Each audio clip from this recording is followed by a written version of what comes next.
Hey lovelies, my name is Jay and this is JayeRated, where I'll be reviewing some movies and TV shows that have caught my eye or that I've been following for quite some time now. Now listen, when I watch something, I don't just watch it, I feel it to my core, okay? I laugh, I cry, I side eye the screen a little bit. Alright, so grab your snacks or if you're of age, a libation, and let's get into it. So, what I'll be reviewing tonight is Love Island Games Season 2.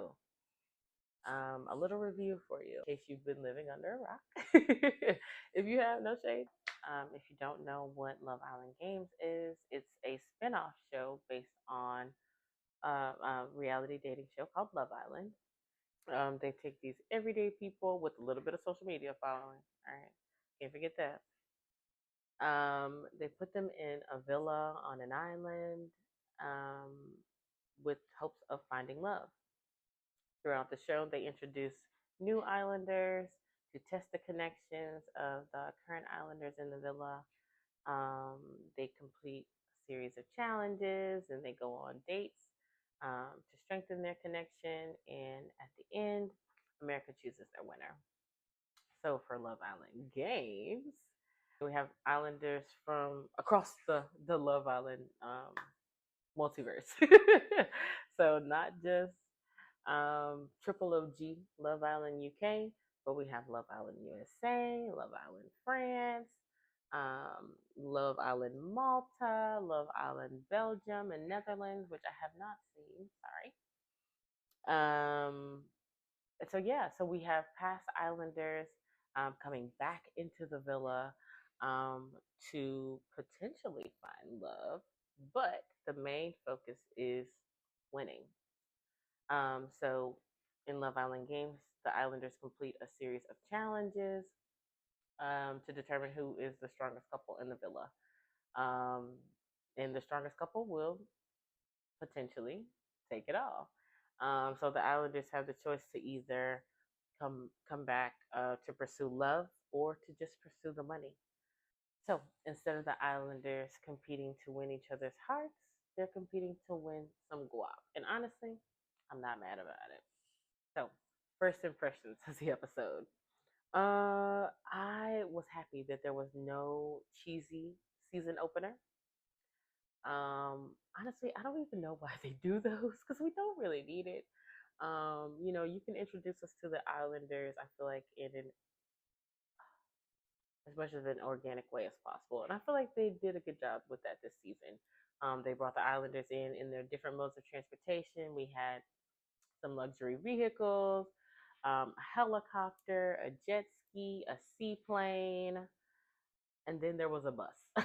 The bus was not needed. Okay, I know the budget has increased. I feel like we could have put them on a little mini yacht or something. But it was cute. It was cute. I would just, let it ride with that one. So the Islanders. I'm gonna start with who I was pleased to see.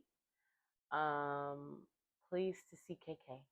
I was very, very happy and excited to see KK. I felt like her season, like her journey in her season was rough. She was coupled up with Keenan, and he just was not treating her like the queen that she is, or treating her how she deserved to be. And it was clear from us viewers. But KK didn't see that, and so she left with him when he was dumped on their season. So hopefully we have a redemption for KK. She's saying she's here for love, and I truly believe that. And we're manifesting it for her. Hopefully she gets it. Next, who I was pleased to see, Andreina. I will say I was pleased to see Andreina, but not surprised. She was on the last season of Love Island USA. And I just feel like her journey, she didn't really have one, I will say. I feel like it was kind of cut short. Um, she didn't really get to pursue any like true connections in the villa when she was there. So happy to see her back. Happy to see like more of her personality. Hopefully, we get to see more of her personality throughout the season. Um, and she's saying that she's here for love. I will say it kind of seems like she's just here for a good time, you know. She'll be happy to find love, but it just seems like she's just coming, you know, to spend some time on the beach, and get a tan. Okay, and I'm not mad about that. I'm not mad at it at all. Chris. I was happy to see Chris. I will say, also not surprised. Um, he played basketball overseas. He has not been shy about saying that. So we know that he's probably a big competitor. So I'm not surprised that he answered the call to come for Love Island Games season 2. But I was definitely happy to see him because I enjoyed him in his season. He was on the season with Andreina as well. Next, I want to move to who I'm not surprised to see. Not surprised to see Lucinda. She was on Love Island UK and Love Island Australia. Clearly she's trying to find love. Is she gonna find it in Love Island Games? I don't think so. And I don't think she's gonna be a huge competitor on the show either. Um, that's just my take. I think she may be there for the money. Next, Andrea. Not surprised. Not surprised. Because she was a little attention seeking. Um, like after her season when she was dumped. Um, Now I know she got a lot of interviews because of the way she was dumped. um, but I'm just not shocked to see her back. She says she's here for the money, and I believe that. But I also could see her finding a romantic connection as well. And then Kendall. Okay, so not surprised to see Kendall. Um, and you know what? Although Kendall is a little cringe at times, I was happy to see him. I'm hoping that he does find love this time around. The way him and Nicole ended, it was an awful situation to see play out, and it was very public. So I'm hoping that he has a better experience this time around, inside and outside of the villa. Okay, who I was gagged to see, Tyrique Hyde. Honestly, Tyrique Hyde was the only one that I was gagged to see because I didn't expect to see him on my screen again at all. Okay, I follow the man on Snapchat. He's hilarious. He is. But I did not expect to see him on my screen outside of that. I will tell you. Tyrique is from Love Island, UK. He was, I think, season 10. He coupled up with Ella. Boy was head over heels for her. And I could see him kind of falling into that same pattern this season, potentially. It's too soon to say for sure. Ty is saying that he's here for the money. He just wants to win the money. But I could see him like forming a romantic connection, and being a lover boy. Honestly, I could see it. Um, you know what? I have another category for what does Kiki Palmer say? Oh, I'm so sorry to this man, baby. I do not know this man. I have to say that about Isaiah and Josh, who were from Love Island USA. I believe season 3 and 4 just weren't that memorable. I will say Isaiah seems like he's gonna be standing out this season. He seemed like he was funny. I loved his like intro video. Um, Josh, his time was cut short on his season due to like a family loss. So he almost kind of feels like a new Islander. No shade to Josh. And then we have Garby, Nicola, and Mert. Do not know them. So Garby and Mert were on Love Island's Belgium Netherlands series. And then Nicola is she's from Love Island's Malta series. Have not seen either one of those, but I'm looking forward to getting to know them. I loved Garby's like intro video. She seems like she's gonna be fiery. She's gonna be fun. Same for Nicola. Mert, he is fine. He is just fine. As it relates to casting, I feel like the producers did a great job at picking a good group of girls and guys. The women seem like they're going to have good chemistry with each other and mesh well with each other. And I could say for the same for the guys. And they also seem like a good group together inside of the villa.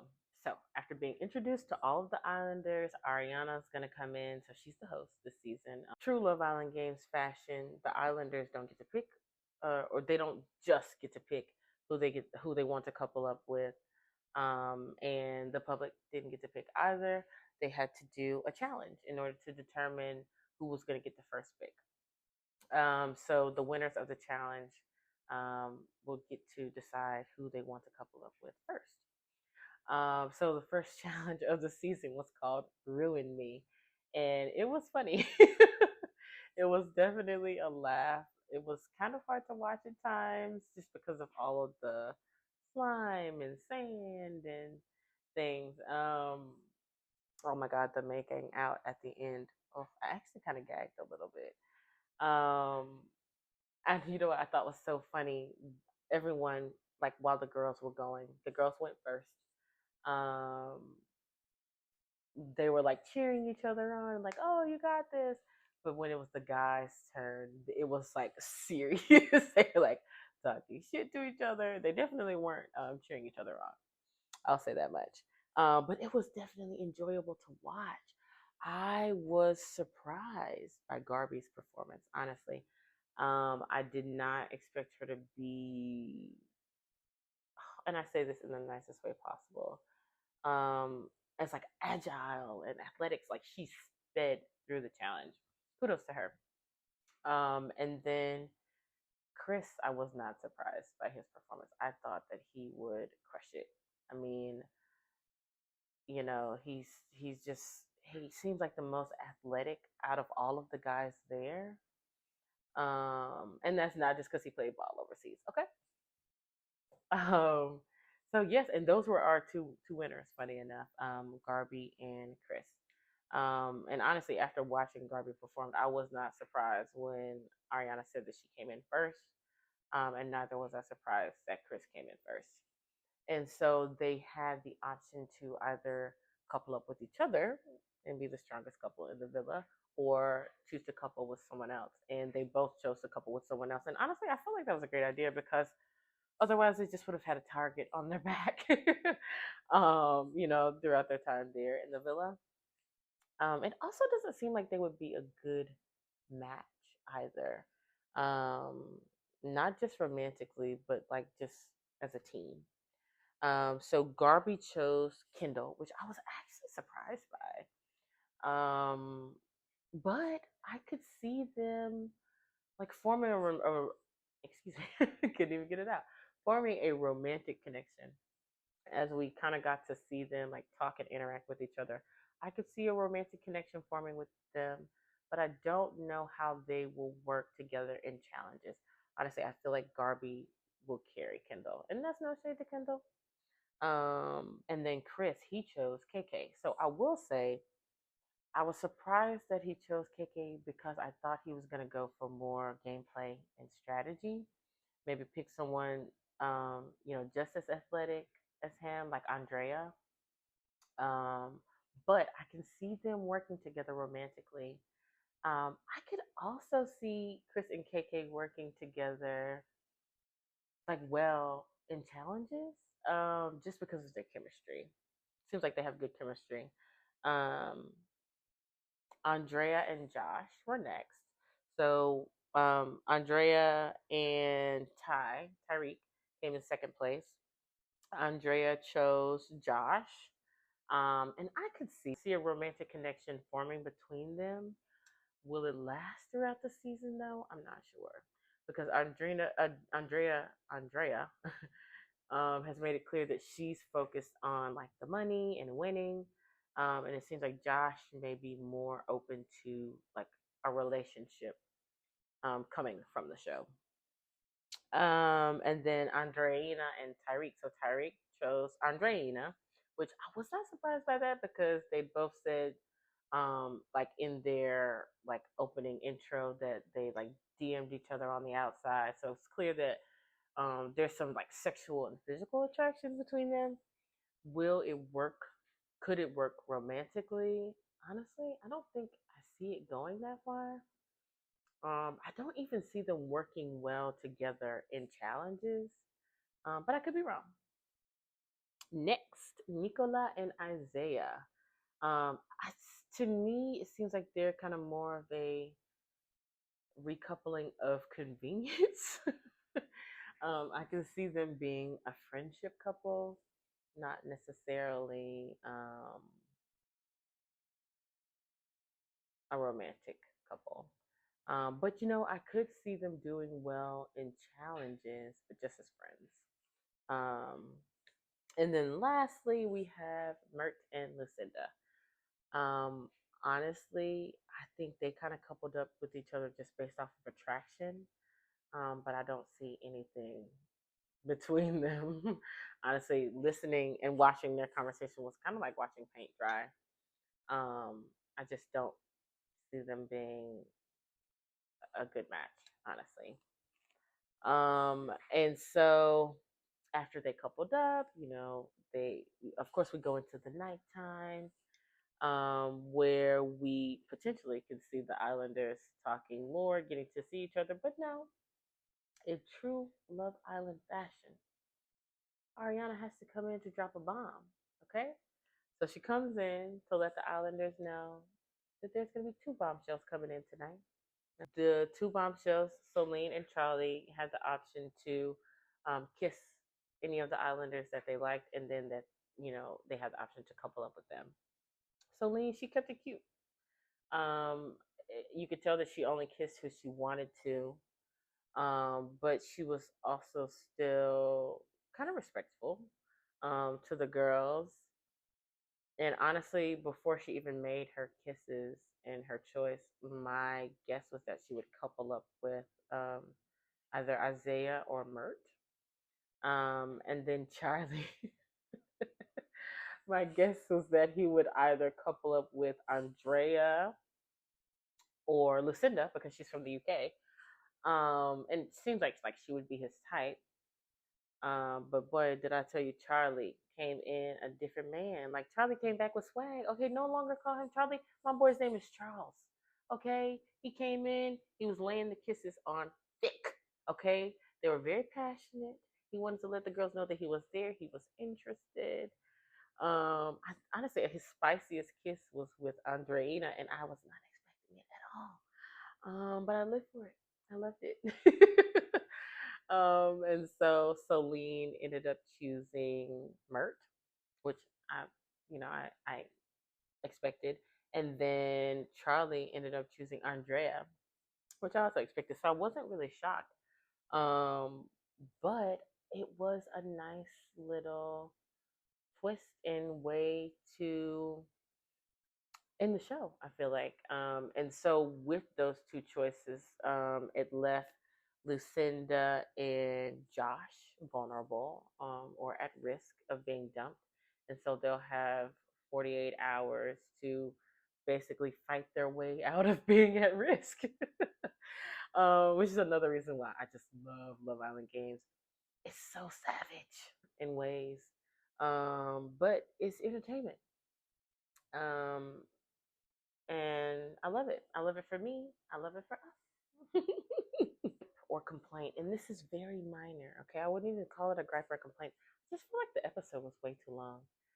So the episode was about 2 hours, and normally that wouldn't bother me, but I just feel like on a weekday, an hour and a half even would have been sufficient enough, leave enough for the viewers to kind of talk about and think more about. Um, but that was it, like I still was grateful. We got to see the full day. It looks like of them, shooting from when they came in to the end of the night, and I did enjoy that. And with that, I will say I J rate this episode an 8. They will keep us fed. And for that, I'm happy. So, all right, lovelies, that's my take on the first episode of Love Island Games season 2. But you know what? I want to hear yours. Drop it down in the comments for me. Until next time, keep your snacks ready and your cups full. Cheers.